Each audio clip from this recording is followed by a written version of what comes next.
ജഗദംബികേ മുപ്പാരിലും നിത്യവരദായികേ മൂകാംബികേ ദേവി ജഗദംബികേ മുപ്പാരിലും നിത്യവരദായികേ അടിയനിൽ വിടരും ഭക്തിജനങ്ങളെ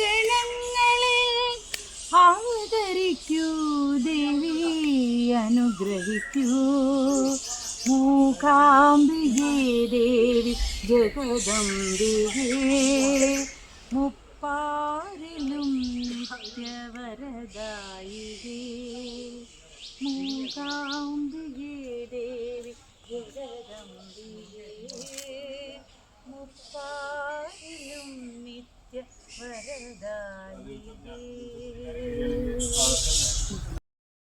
ക്കാവ് എന്നറിയപ്പെടും. തിരുനാവായ ക്ഷേത്രത്തിലേക്ക് വരുന്നതിൻ്റെ ഒരു 4 കിലോമീറ്റർ മുന്നേ ആയിട്ടാണ്. ഒരു 18ഓളം പ്രതിഷ്ഠകൾ ഇവിടെ ഉണ്ട്, പല ക്ഷേത്രങ്ങളായ ഇതിനുള്ളിൽ.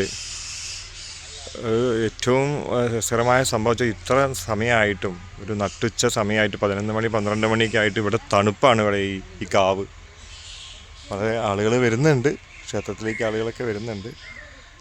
അപ്പോൾ ഇത് പ്രസിദ്ധമായത് എനിക്ക് തോന്നുന്നു തിരുനാവായ ക്ഷേത്രത്തോടനുബന്ധിച്ച് ഈ ക്ഷേത്രത്തിൻ്റെയും മഹാത്മ്യം ജനങ്ങളിലേക്ക് എത്തുക എന്നുള്ളതാണ്. അപ്പോൾ കാവിൻ്റെ ഉള്ളിലുള്ള മനോഹരമായിട്ടുള്ള പ്രകൃതി ഭംഗി ആസ്വദിച്ച് നമുക്ക് മനസ്സിന് ഇത്ര ഒരു ശാന്തത, ഒരു ആത്മജ്ഞാനം കൈവരിക്കാൻ സാധിക്കുക എന്നുള്ളതൊരു ഭാഗ്യം തന്നെയാണ്. ഈ ഒരു കാവ് അറ്റ്മോസ്ഫിയർ നിലനിൽക്കുന്ന ഈ ഒരു ക്ഷേത്രത്തിലേക്ക് നമുക്ക് എല്ലാവർക്കും ഭക്തിശാന്തതയോടുകൂടി ഇവിടെ വന്ന് ദർശനം നടത്താനുള്ള ഭാഗ്യവും പുണ്യവും ഉണ്ടാവട്ടെ.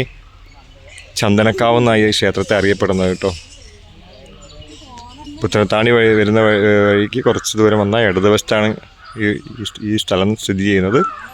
കാവിൻ്റെ മഹാത്മ്യം എല്ലാവരിലേക്കും എത്തട്ടെ.